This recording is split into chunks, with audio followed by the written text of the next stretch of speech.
Friends আমি রিয়ার আমার রান্নার রকমারি চ্যানেলে আরেকটি পর্ব দেখার জন্য সবাইকে ওয়েলকাম জানাই। ভাদ্র মাস থেকে শীতের কিছু কিছু সবজি বাজারে প্রায় চলেই এসেছে, মূলো, পালং শাক।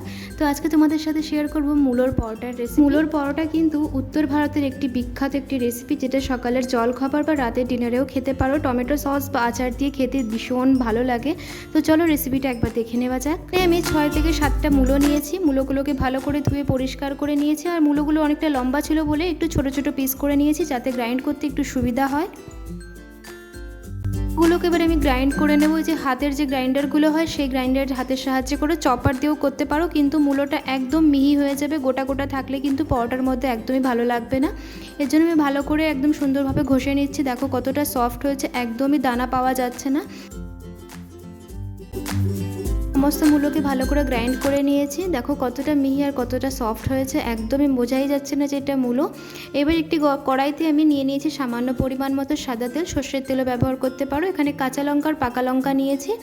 এবার লঙ্কাগুলো একটু ভাজা ভাজা হয়ে গেলে মূলোগুলোকে একটু ভালো করে চিপড়ে আমি কড়াইতে দিয়ে দেবো। জল শুদ্ধ কড়াইতে দিলে মূলো থেকে এমনিতে অলরেডি জল গলা শুরু হবে, আরও বেশি সময় লেগে যাবে। তার জন্য একটু ভালো করে মূলোর যে জলটা বেরোয় সেই জলটা আমি ফেলে দিয়েছি। দেখো অনেকটাই প্রায় জল বেরিয়ে এসছে।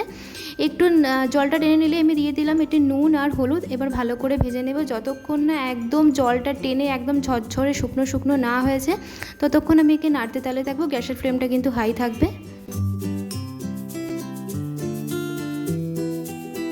এদিকে মূলোটা প্রায় হয়ে গেছে, একদম জল টেনে নিয়েছে, একদম শুকনো শুকনো হয়ে গেছে। এবার খুন্তির সাহায্যে এবার ভালো করে একটু ঘেটে ঘেটে নেবো, যাতে লঙ্কা টঙ্কা সমস্ত কিছু একদম ঘেটে ঘেটে যায়।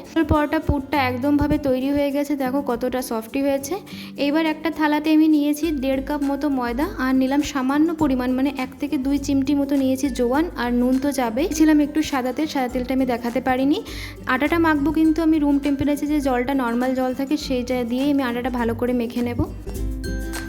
একদম শক্তও হয়নি, একদম নরমও হয়নি, মিডিয়াম থাকবে। একটু সামান্য সাদা তেল মেখে নিয়েছি। একদম মিডিয়ামভাবে লেচিটা কেটেছি। একদম আহামরি বড়ও হবে না, একদম ছোটও হবে না, মিডিয়াম থাকবে, যাতে মূলোটা ভরলে আটাটা ফেটে যেন মূলোগুলো না বেরিয়ে আসে। এবার বুড়ো আঙুলের সাহায্যে আমি একটা বাটি শেপ দিয়ে নেব। একদম আস্তে আস্তে করে গর্তটা করে নেব, যাতে যতটা পরিমাণ মতো মূলোটা ভরা যায়। একদম বেশিও ভরবে না, না হয় কিন্তু মূলোর পরোটা ফেটে যাওয়ার ভয় থাকে। এবার আমি 2 থেকে আড়াই চামচ মতো দিয়েছি মূলো। পরোটার মধ্যে কিন্তু সবথেকে কঠিন কাজ হচ্ছে এই মূলোর পুরটা ভরা। অনেকের হয় কি মূলোর পুরটা ভরার সময় রুটি বেলার সময় ফেটে যায়। তো ভালো করে মুখটা আমার বন্ধ করে নিতে হবে, পরিমাণ মতো মূলো দিতে হবে। বেশি মূলো দিলে কিন্তু রুটিটা ফেটে একদম মূলো বেরিয়ে যাবে আর পুরো চাকিতে লেগে যাবে। তার জন্য আমি ভালো করে অল্প পরিমাণ মতোই দিয়েছি, যতটা মুখে বাদে। দেওয়ার পরে ভালো করে মুখটা বন্ধ করে নিয়েছি। একদম আলতো হাতে কিন্তু বেলবে, গায়ের জোরে বেললেই কিন্তু ফেটে বেরিয়ে যেতে পারে। এই পরোটাতে কিন্তু আটাটা বেশি লাগে। আটার গুঁড়ো দিয়ে একটু ভালো করে বেলতে হবে, কেন কি মূলো থেকে যতক্ষণ রাখবো মূলো থেকে আস্তে আস্তে করে একটু জল ছাড়ার তারা থাকে, তার জন্য খুবই নরম হয়। এই যে আমার তেমন একটা বেরোয়নি, হালকা সাইড দিয়ে এরকম নর্মাল বেরিয়েই থাকবে। আবারও আমি সেকেন্ড একইভাবে করে নিচ্ছি। ভালো করে একটু বাটি করে নিলাম, নিয়ে এখান থেকে 2 থেকে আড়াই চামচ মতো দিয়ে দিয়েছি আমি মূলো। সেই সেম প্রসেসেই খুব আস্তে আস্তে করে আমি মূলোর পরোটাকে বেলে নেব। তাওয়াতে নিয়ে নিয়েছি আমি সামান্য পরিমাণ মতো তেল বা ঘি দিয়েও ভাজতে পারো, আমি তেল দিয়েই ভাজছি।